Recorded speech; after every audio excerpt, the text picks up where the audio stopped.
पिछली क्लास में हम लोअर अपर प्रॉपर ये सब पढ़ चुके थे। ठीक है, अब हम आगे पढ़ेंगे। जैसे मैंने ये टेबल आपको सॉल्व करने के लिए दी थी, तो आप वो टेबल सॉल्व की या नहीं, ये आप मुझे कमेंट सेक्शन में बताएंगे ईमानदारी के साथ। ठीक है, कोई भी चीटिंग नहीं करेगा।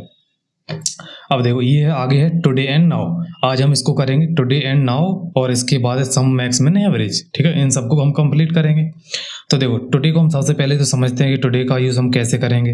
तो देखो, ये बराबर से हमारा फॉर्मूला शुरू होगा। बराबर लगाया मैंने, टुडे लिखा, और उसके बाद हम कोष्टक बंद करेंगे। तो देखो, यहाँ पर मैंने इसको डिटेल में समझा दिया है कि इस फॉर्मूला का उपयोग हम केवल और केवल डेट देखने के लिए करेंगे। अगर हमें एक्सेल में कहीं पर भी डेट देखना है या फिर डेट इंसर्ट कराना है, तो उसके लिए हम क्या करेंगे, टुडे का यूज़ करेंगे। उसके बाद है नाउ।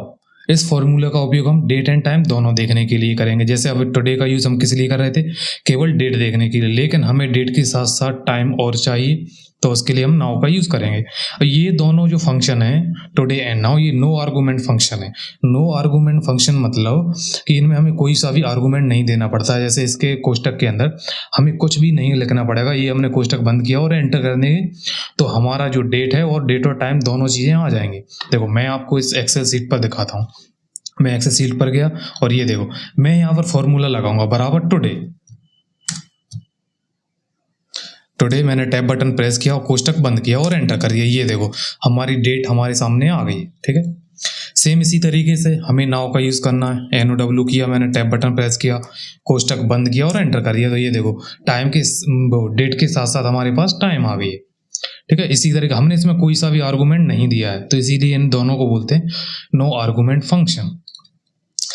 अब देखो, अब इसके बाद है सम, मैक्स, मिन, एवरेज। सम, मैक्स, मिन, एवरेज, इन सब के लिए मैंने ये देखो टेबल बना के रखी है, और मैं आपको समझाने के लिए एक अलग से टेबल बनाता हूँ। ये इसके बाद तो काउंट इफ है।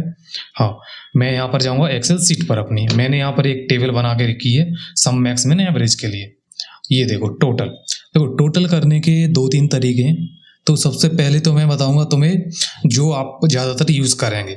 मैंने बराबर लगाया सम यूज़। ठीक है, सम लिखा मैंने, टैब बटन प्रेस किया। अब उसके बाद मैं इन नंबरों को सिलेक्ट करूंगा, तो मैं इनको एक एक करके भी सिलेक्ट कर सकता हूँ, और मैंने ये रेंज सेलेक्ट कर ली और एंटर किया, तो ये देखो हमारा टोटल आ गया है। इसका दूसरा तरीका और समझो, मैंने बराबर लगाया, सम किया। ठीक है, टैब बटन प्रेस किया। अब मैं इनको एक एक करके सिलेक्ट करूंगा। मैंने 48 पे क्लिक किया, प्लस लगाया, इस पे क्लिक किया, प्लस लगाया, प्लस किया। ये इस तरीके से हम एक एक करके प्लस करेंगे। ठीक है, इन सबको, और मैंने कोष्टक बंद किया और एंटर कर दिया, तो भी हमारा ये देखो टोटल आ गया है। इसका एक शॉर्टकट और होता है, मैं यहाँ पर लगाऊंगा अल्ट बराबर।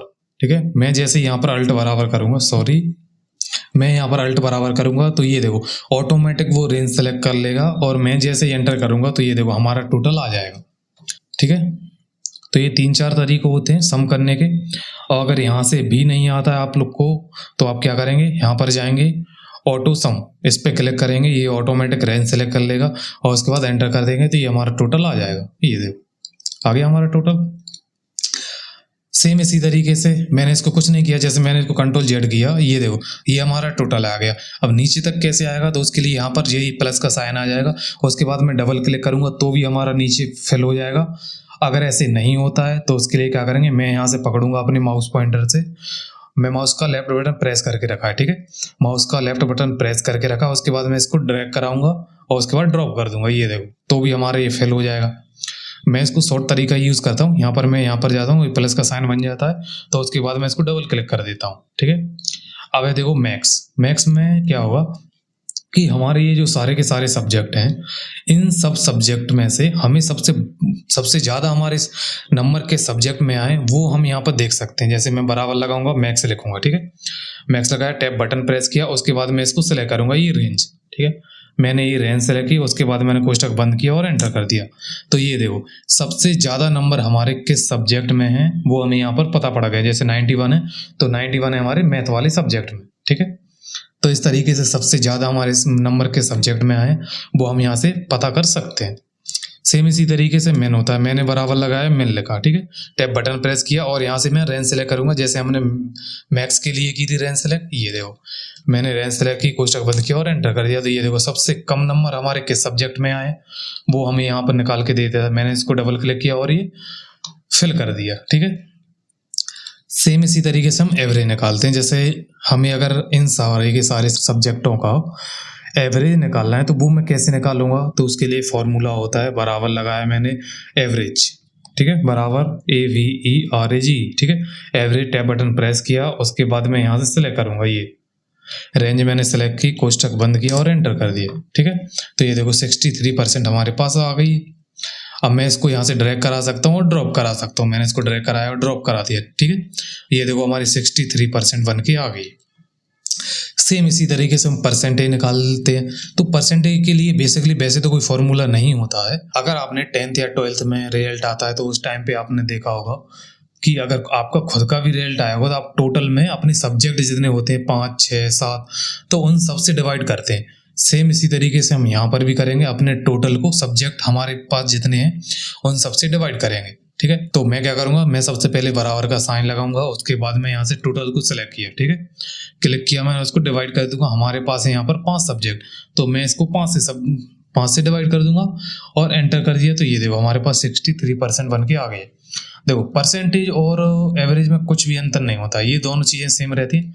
अगर आप इस टेबल में हमारे में देख पा रहे होंगे तो ये देखो दोनों चीज़ें हमारी सेम है, एवरेज और परसेंटेज दोनों सेम टू सेम, ठीक है दोस्तों। तो अगर आपको हमारी इस टेबल में कहीं पर भी डाउट रहता है या फिर आपको कुछ और समझ में नहीं आता है तो आप मुझे कमेंट कर सकते हैं, ठीक है। आप मुझे कमेंट करेंगे, मैं उसका आपको आंसर दूंगा, ठीक है। तो अभी के लिए इतना ही, मिलते हैं आपसे अगली वीडियो।